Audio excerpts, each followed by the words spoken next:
The snow fell heavy across the cemetery, the storm howling as Jack sat quietly beside Rex's headstone.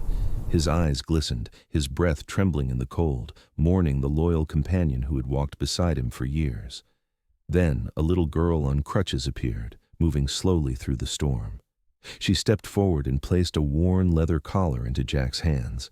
Her voice trembled as she whispered, "Your dog might still be alive." And those words would change everything Jack thought he knew. If this moment touched you, share in the comments where you are watching from, and subscribe so you never miss stories of silent heroes. Wishing you a day filled with hope and kindness. The town of Ashpine lay buried in snow, a small mountain settlement where winters lasted longer than the seasons dared to admit. On this day, the sky was iron gray, the kind of gray that pressed down on the earth until even the trees seemed to stoop beneath it. The storm had rolled in before noon, heavy curtains of white sweeping across rooftops and muffling the sound of life. In the old cemetery at the town's edge, only one figure stood, motionless against the gale. Jack Mercer, a veteran whose hair had begun to silver at the edges though his frame still held the strength of a soldier, leaned heavily on his knees beside a headstone. It was not the stone itself that weighed on him, but the absence beneath it. The marker was simple, a slab of granite weathered by snow and wind, etched with a name that cut deeper than any blade. Rex, his partner, his K9, his family. Years of training, service, and unspoken understanding were carved into those 3 letters. Yet, the grave was empty. No body to rest beneath the stone, no closure for a man who had already buried too much. Jack came here almost every day, as though conversation with the silent marker might ease the heaviness that clung to his chest. He brushed snow from its face with a gloved hand, muttering words meant only for ears that would never hear them, his breath clouding into the bitter air like smoke from a dying fire. The memory of Rex was both anchor and wound. He remembered the dog's sable and tan coat glinting in the sunlight, the clipped right ear from a training injury, the intelligence in his amber eyes. Rex had been more than a partner. He had been the heartbeat beside Jack during raids, during lonely nights on patrol, during moments when silence might have broken a lesser man. 2 months had passed since the fire, since the explosion that tore through a cabin and left only ash. They told him the dog had perished, consumed by flame, yet Jack had never shaken the gnawing doubt that came from not seeing a body. That doubt brought him back to this stone again and again, kneeling in snow that numbed his knees, but never his grief. The storm thickened, winds howling like wolves circling prey. Jack pulled his collar tighter, but he did not leave. The cold mattered less than the ritual, and in ritual he found a strange kind of survival. He whispered again, almost to himself, "Where are you, boy?" The words were torn away by the wind before they could settle on the stone. That was when he noticed movement, not from the trees or the restless storm, but a figure taking shape at the edge of his vision. He blinked against the snow. At first it seemed like a trick of the storm, but the shape grew clearer, small and fragile, staggering forward with a rhythm that spoke not of clumsiness, but of pain endured too long. The child who approached was no more than 5 years old, tiny against the raging backdrop of snow and wind. A metal crutch sank deep into the drifts at each step, her movements deliberate, careful, yet relentless. Her coat hung loosely, torn at the edges, no match for the storm's cruelty. One leg ended at the knee, replaced by a prosthetic of dull metal that glinted beneath the shifting snow. This was Emily. Her hair, pale blonde and messy, clung damp to her cheeks. Her face was thin, touched with the pallor of one who had endured more winters than her age allowed, yet in her eyes there was something unyielding, a green light that refused to dim. She reached him slowly, her breath shallow but steady, and when she stopped before the headstone, she seemed less like a child lost and more like a messenger. Jack straightened, bewilderment cutting through his grief. He had seen her before around town, a child people whispered about, mother gone, father absent, shuffled between neighbors who gave food but not affection. Yet here she was, in a storm no child should wander through, looking up at him with eyes that neither pleaded nor feared. She extended her hand. In her small fist she held something wrapped in cloth, damp from the snow.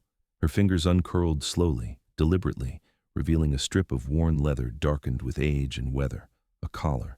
On its metal plate was a single name, Rex. Jack froze.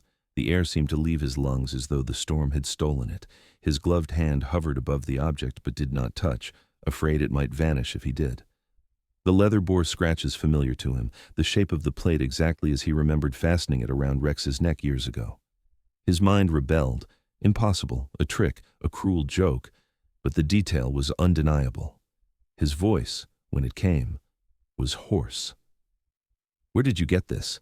The girl shifted her weight, snow swirling around her small frame, her crutch digging deeper into the drift. Her answer came quietly, almost lost to the wind. "I saw him. The dog with this collar. They keep him in a cage with others."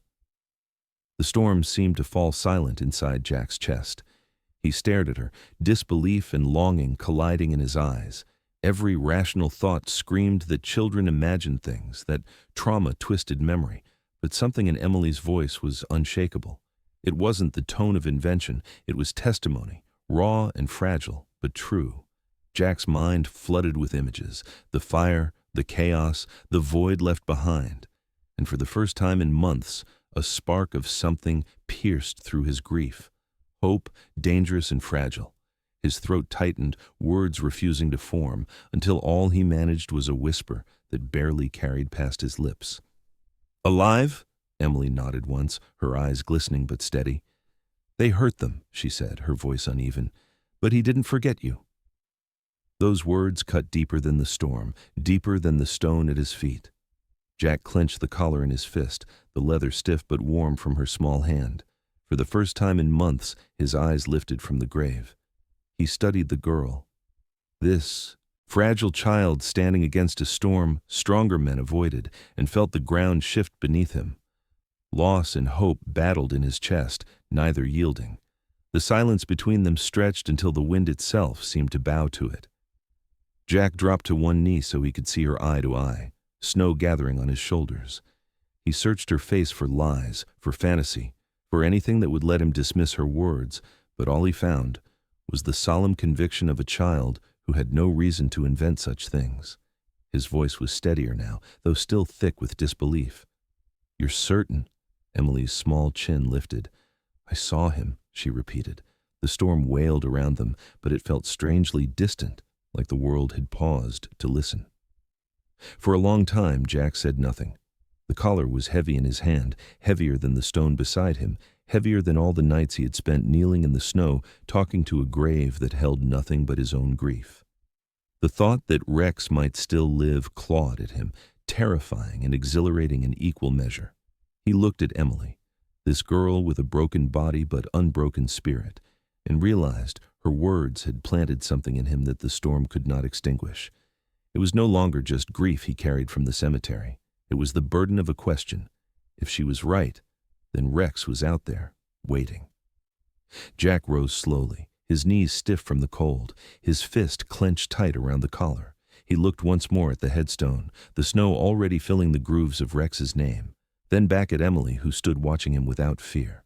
The storm roared again, but within Jack there was a new sound, faint but undeniable, the stir of purpose, the echo of loyalty, the call of a bond that refused to die.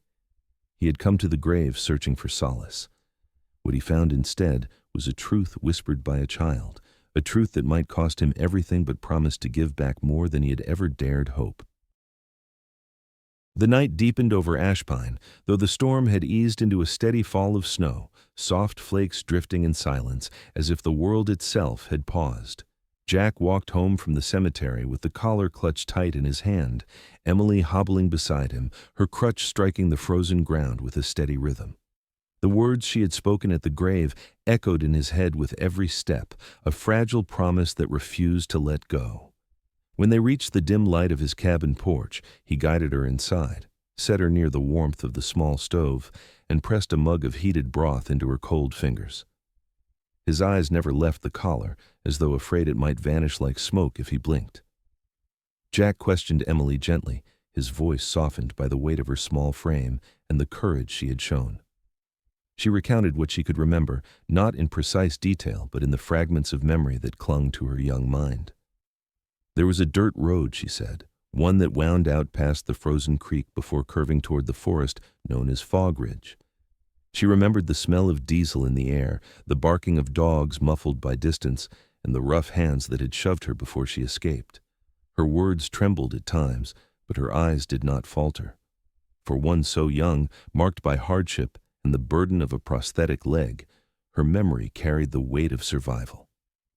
Jack listened, drawing the shape of her words into his mind like a map etched in frost. The next morning the town stirred under gray light, smoke rising from chimneys as neighbors shoveled paths through the drifts. Jack sought out Martha Jennings, one of Ashpine's oldest residents, a woman in her 70s whose eyes still burned sharp despite the years. Martha had lived in Ashpine all her life, a keeper of stories whispered in taverns and carried across generations. She stood on her porch wrapped in a thick wool shawl, her frame sturdy though bent by time, her gaze steady as Jack approached. When he mentioned Fog Ridge, her expression darkened, a shadow passing over her weathered features. "That forest," she muttered, her voice roughened by both age and memory, "has long been cursed by secrets. I've heard talk, men using the woods for things not meant to be seen, dogs bred, trained, broken. They call it a camp, though no one dares to prove it." Jack pressed her for details, but Martha shook her head. Her stories were fragments, passed along by truck drivers and hunters who claimed to hear barking at night or catch glimpses of strangers moving through the trees. Years ago, she added, there had been whispers of a gang using those woods to run dogs for profit, their purpose hidden but never noble. No law had ever uncovered proof, but in Ashpine, rumors clung to the snow as stubbornly as the cold itself. She fixed Jack with a look, sharp and motherly all at once. "If you value your life, Mercer, leave the forest to its ghosts. Some things are buried for good reason." Her warning rang heavy, but Jack's grip on the collar only tightened. Ghosts did not leave collars in the hands of children. By midday, he found himself at the modest brick building of the Ashpine Sheriff's Office, its roof sagging slightly under the weight of snow. Inside, warmth clung to the air, the smell of coffee and old paperwork mingling with the buzz of a failing fluorescent light. Behind a desk sat Clara Johnson, a young officer in her early 30s with dark brown hair tied in a practical bun and a gaze that held both steel and compassion. She had once served beside Jack in joint operations, learning from him before taking her badge in Ashpine. When he laid the collar before her on the desk, her breath caught. She lifted it carefully, brushing her fingers across the engraved plate as though reading the name through touch alone. "This is Rex's," she said with certainty, her voice quiet but firm. Jack's shoulders tensed, his eyes searching hers. "Then he's alive." Emily saw him. Clara frowned, leaning back in her chair. She knew Emily, knew the girl's resilience, yet the law demanded more than a child's testimony. She explained with regret that without evidence beyond the collar and the word of a 5-year-old, no official case could be opened. There were procedures, protocols, a chain of command that bound her hands. Jack felt frustration rising, but he knew Clara spoke truth. Her loyalty to him was clear, her belief in Rex evident in the way she held the collar, but her badge carried weight she could not bend. He asked anyway, his voice low with desperation, "Help me, off the record." Clara met his gaze, saw the storm still raging in his eyes, and exhaled slowly. "I can't move this through the department, but I trust you. Just don't expect backup." That night the wind howled again through the trees surrounding Jack's cabin. He sat at the table with Emily, the collar between them like a fragile bridge across the silence. She traced the metal with her finger, repeating the path she remembered from the woods, naming the curve of the road and the shape of the clearing where the cages stood. Jack sketched it onto a worn piece of paper, filling the gaps with the intuition of a man who had followed trails through darker places. When Emily's voice faltered with fatigue, he reassured her softly, promising she would not have to face that forest again. The burden of finding Rex would fall to him, as it always had. The decision settled heavily on him, yet it brought clarity. He would go alone into Fog Ridge, following Emily's memory as his compass. He knew the danger, Martha's warning echoed in his ears, and Clara's refusal to sanction the search only confirmed the shadows that cloaked the place. But Jack was no stranger to danger, nor to fighting without certainty. He explained to Emily that she would guide him only as far as the forest's edge, no farther. The girl protested at first, her green eyes flashing with a stubbornness that belied her years, but Jack's tone left no room for argument. "You've already done enough," he told her. "You gave me back hope. The rest is mine to carry." Emily lowered her gaze, clutching her crutch tighter, yet the faintest nod showed she understood. She had delivered the message, placed the collar back into the hands of its rightful owner, and in doing so, passed a torch too heavy for her small shoulders. Jack rested a hand on her thin arm, a gesture of gratitude more than comfort, and felt her steady beneath his touch despite her fragile frame. Outside, the storm eased, the night sky stretching wide and starless above the ridge. In the distance, the dark outline of Fog Ridge loomed like a question waiting to be answered. Jack knew that whatever lay within those trees, it would not be silence. Somewhere in that darkness, Rex might be waiting. The dawn in Ashpine was pale and unforgiving, a muted gray that clung to the sky like bruised skin. Jack set out before the sun could break through the cloud cover, carrying little more than his coat, a flashlight, and the memory of Emily's trembling directions. The path she described wound past the frozen creek, its surface a mirror of fractured ice, and into the shadow of Fog Ridge, a forest dense with pine that seemed to breathe a cold mist from its roots. Each step was swallowed by snow, the silence so deep it felt sacrilegious to disturb. The trees loomed tall and tight, shutting out what little light the morning offered, and Jack felt the air thicken with the kind of unease soldiers knew before an ambush. The deeper he went, the more the forest betrayed signs of intrusion. What should have been untouched wilderness bore the scars of men. Branches were snapped in ways no animal would break them, brush trampled flat by boots, and in one clearing he found tire ruts cutting through the frost, the mud still fresh beneath the snow as though a heavy truck had passed only hours before. He crouched, brushing his gloved fingers against the frozen tracks, his jaw tightening. Whoever was here, they were close, and they were organized. It was no campfire in the woods, no vagrant hunters. This was methodical, deliberate, and hidden beneath the cloak of Fog Ridge. Moving further, Jack's instincts sharpened. He noticed the unnatural glint first, a faint reflection of dull red against the gray of pine bark. Drawing closer, he discovered the source. A camera, small and black, mounted carefully within the crook of a tree, its lens fixed on the path he had just walked. He scanned the tree line and saw another, then another, their diodes blinking faintly beneath frost. These were not the crude setups of amateurs. They were tactical, placed to monitor, to warn, to control entry. Jack ducked low, every sense alive, his breath steady but heart pounding. The forest was not just occupied, it was secured like a perimeter. His hand hovered near the pocket where his old service pistol might once have been, though he had brought no weapon this time. It was not caution that restrained him, but the knowledge that stealth was his only ally now. He moved carefully, weaving between trees, avoiding open spaces, eyes flicking constantly to branches above where more hidden eyes might be watching. The silence pressed heavier the deeper he pushed, broken only by the faint crunch of his boots in the snow. For every step forward, his pulse beat louder, but so too did the image of Rex, caged and suffering, pushing him onward despite the danger that draped itself around him like the fog. The ambush came swift and brutal. One moment the forest lay still, the next it erupted with motion.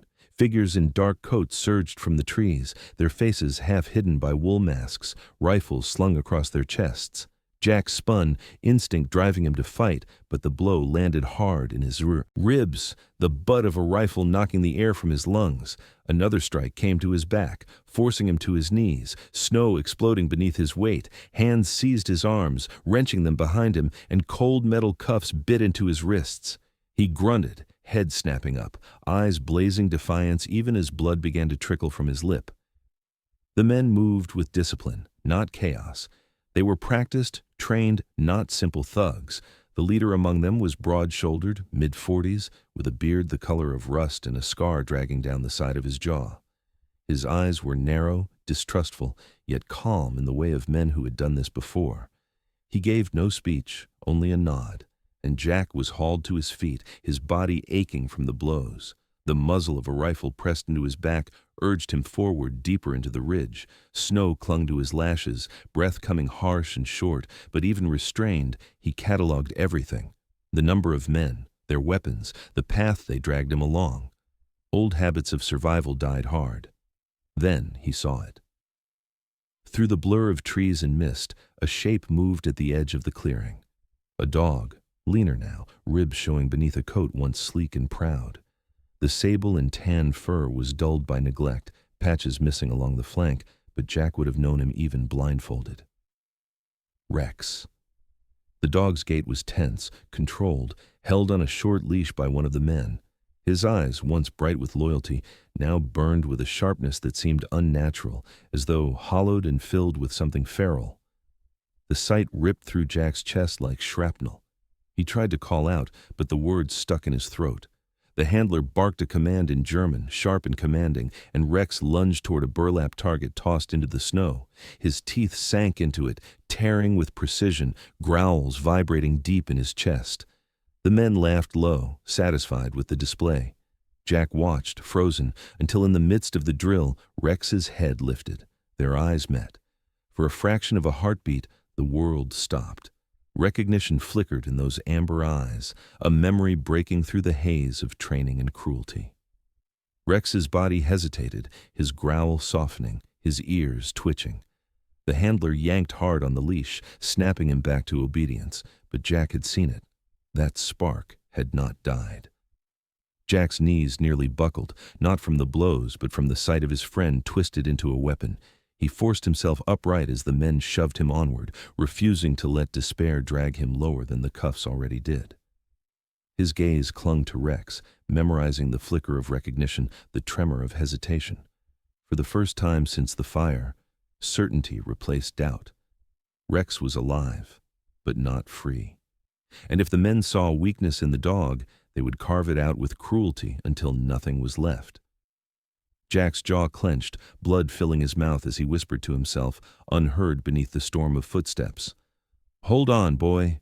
They dragged him into the compound, a crude but fortified structure hidden in the heart of the ridge. Its walls were cobbled from timber and corrugated metal, snow piled high against its sides, smoke drifting from chimneys that reeked of diesel and wet fur. Inside, the smell struck him first. A mixture of unwashed bodies, animal musk, and something acrid that clung to the throat.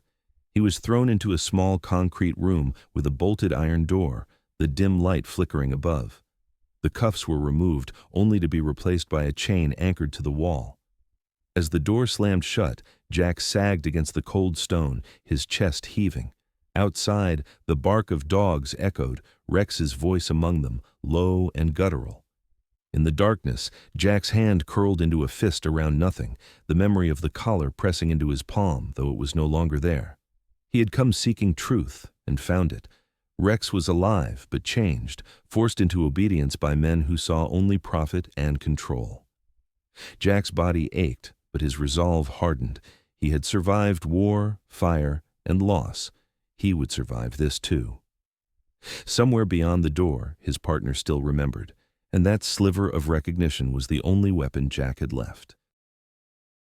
The cell was dark, the kind of darkness that pressed against the skin and made every breath echo louder than it should. Jack sat against the concrete wall, wrists still raw from the cuffs that had held him for hours. Beyond the door, the camp buzzed with low voices, the shuffle of boots, and the constant bark of caged dogs. Somewhere among them was Rex, his once faithful partner, now twisted into something else. Jack's chest tightened at the memory of those amber eyes flickering with recognition. That single heartbeat had kept him from despair. That flicker meant Rex was not gone, not completely. The door screeched open, flooding the cell with a harsh yellow light. Two men entered, one wiry with a nervous laugh, the other broader, a scar carved down his jaw. They hauled Jack to his feet without words, dragging him through the hall into a wide, barn-like room. The smell of straw mixed with chemicals and sweat, and at the center of it all stood a row of cages. Dogs, German shepherds mostly, shifted and growled inside, their harnesses fitted with straps and pouches, and at the far end, tethered by a thick leash, was Rex. His body was leaner, patches of fur missing, but his stance was powerful, controlled. His ears pricked when Jack entered, though no sound escaped his throat. A man Jack hadn't seen before waited in the center of the barn. He was tall, early 40s, his black tactical vest strapped tight over heavy winter gear, and around his neck coiled the ink of a raven tattoo. His name was spoken in low tones by the others, Gage. His eyes were cold, analytical, the kind that stripped men down to pieces. He motioned to the handler. "Target test," he said flatly. The handler unclipped Rex's muzzle and dragged out a burlap dummy, tossing it onto the straw-covered floor. At the sharp command, Rex lunged forward, teeth bared, sinking into the dummy's throat with trained precision. His growls filled the barn, deep and guttural, while the men watched with satisfaction. Jack's heart clenched at the sight, but his instincts as a handler, as Rex's partner, surged forward. He straightened despite the ache in his ribs and called out across the barn. "Rex, sit." His voice carried authority, calm but commanding, the tone etched into years of shared training. For a moment, Rex froze. The burlap dummy hung limp between his teeth, and his ears twitched toward the sound. His eyes flicked, confused, shifting from the dummy to Jack. The room went still. Gage's smile faltered, his brow furrowing. "Again," Jack said, firmer this time. "Sit."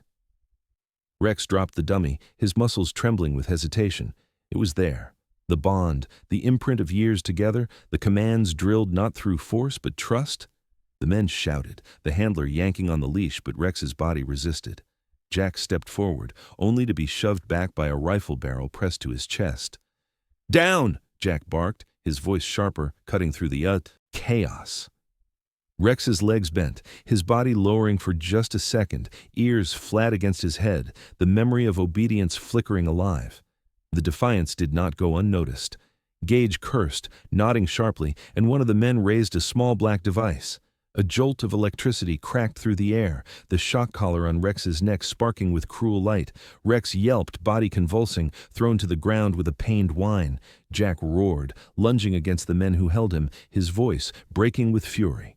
But even through the torment, Rex's eyes locked on Jack's, wide, desperate, but still his. He staggered back to his feet, growling not at the dummy, not at the men, but at those who had hurt him. For the first time, his stance shifted to shield, not attack. Outside, a storm of a different kind was gathering. Miles away, Clara Johnson sat in the operations van of a SWAT unit, her eyes locked on the blinking signal of a GPS tracker. Jack had hidden it in the lining of his jacket, a habit born from years of instinct. Clara had known him too long not to prepare for his recklessness. Her jaw tightened as the coordinates fixed near Fog Ridge. "That's him," she said. The team around her moved swiftly, rifles checked, helmets strapped, radios crackling. Clara's heart pounded, not just with duty, but with the personal weight of a comrade in danger. The assault came swift. The crack of rifles split the cold night, floodlights burst into the compound, and shouts rang out. Dogs barked madly, their cages rattling, as armed men scrambled for cover. Jack ducked as the men who held him were thrown off balance by the chaos, bullets tearing through the barn walls. The door blew open, SWAT members storming inside, their tactical vests flashing under the glare. Clara's voice rang above the noise, sharp and familiar. "Jack!" He looked up, disbelief flooding his features, and for the first time in days, hope roared louder than fear. The barn became a maelstrom of noise and motion. Armed criminals fired wildly, bullets ricocheting off beams while officers returned fire in measured bursts. One of the cages split open, dogs leaping free, snarling, confusion twisting the battle into chaos. Jack was hauled up by Clara herself, her grip firm as she cut through his chains. "You're insane!" she shouted over the gunfire. "But we're here now!" Jack stumbled to his feet, muscles burning, but his eyes searched only for one figure. Amid the storm of gunfire and flashing lights, Rex still stood, his body shaking from pain, but his gaze never left Jack. The handler tried to drag Rex back, another spark ready on the control device, but this time Rex did not obey.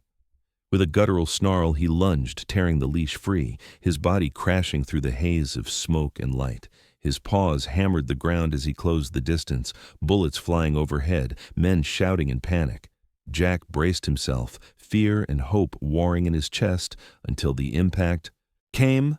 Not teeth, not violence, but the weight of Rex pressing against him, his head burying into Jack's chest. The growl that rumbled from Rex's throat was not against Jack, but for him, a warning to anyone who dared come close. Jack dropped to his knees, arms wrapping around the dog that had never truly left him. Rex trembled, his body battered, a wound bleeding along his flank, but his tail gave a single tentative wag. The sound of battle raged around them, but in that circle of reunion, the noise fell away. Clara shouted for them to move, her voice urgent, but for Jack time slowed to that heartbeat where loyalty proved stronger than fear, where memory endured against cruelty. Rex was alive, and he was still his. The night of the raid bled into dawn, the sky a bruised purple over Ashpine as the last echoes of gunfire faded into silence. Sirens wailed in the distance, carrying with them the urgency of rescue. Rex lay on a stretcher, his fur matted with blood, breath shallow but still fighting. Jack ran beside him, his hand resting firmly on the dog's flank, whispering encouragement as though his voice alone could tether Rex to life. The paramedics shouted instructions, their boots crunching on ice as they rushed him into the ambulance. For Jack, time collapsed into the sound of Rex's heart monitor beeping against the chaos, each pulse a reminder that hope was still alive. At the hospital in Ashpine, fluorescent lights hummed overhead as surgeons and veterinary specialists worked side by side in a sterile room, fighting to repair the torn flesh and stop the bleeding. Jack sat outside, shoulders bowed, his uniform dirtied from the raid, blood dried across his knuckles. He had seen battlefields, explosions, and loss, but nothing had carved into him as deeply as waiting for news of the partner who had once been more than just a dog. Hours passed, like years, until at last a doctor stepped into the hallway, her face tired but steady. "He'll make it," she said. The words were simple, but to Jack they were salvation. His body sagged with relief, his head dropping into his hands as tears burned hot against the cold mask of a soldier. News spread through the small town quickly, carried on the voices of nurses, neighbors, and officers who had seen the raid unfold. Emily, with her crutch tucked beneath one arm and the old leather collar clutched in her hand, made her way to the hospital. Her small frame moved slowly through the hallways, but her determination burned brighter than her weakness. When she found Jack outside the recovery room, she pressed the collar into his palm. "He needs this," she whispered, eyes wide with the trust only a child could hold. Jack pulled her close, his rough hand resting against her fragile shoulder, and for the first time in years he felt the shape of a family beginning to form. Days became weeks, and in that time the bonds between them grew stronger. Jack learned of Emily's life, the neglect she had suffered at the hands of a stepmother who saw her as little more than a burden.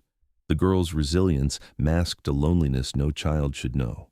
Jack, hardened by his own scars, recognized the same emptiness that had once defined him. He began the process of gaining guardianship, sitting through hearings and answering questions with the quiet conviction of a man who knew his purpose at last.